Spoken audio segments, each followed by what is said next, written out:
Welcome to our channel. Today we how to install Fastlane for iOS TestFlight automation, quick tutorial step by step clearly. To install Fastlane for iOS TestFlight automation, start by ensuring you have Homebrew installed on your Mac. Open your terminal. Type the command to install Homebrew if you haven't done so already. Next, update Homebrew by running the command brew update. Now, install Fastlane by typing brew install Fastlane. Once installed, you can verify the installation by running Fastlane version.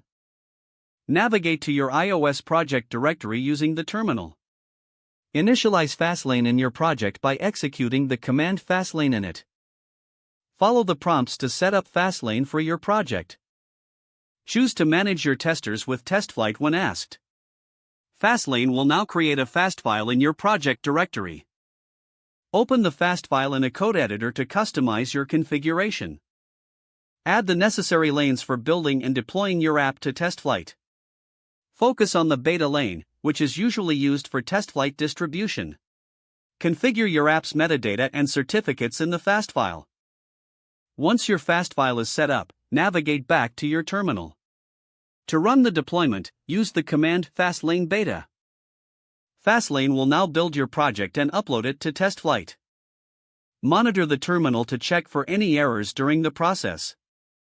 If everything goes smoothly, your app will be available on TestFlight shortly. You have now successfully installed and configured Fastlane for TestFlight automation. If the page does not load, refresh the browser or try again in a private or incognito window.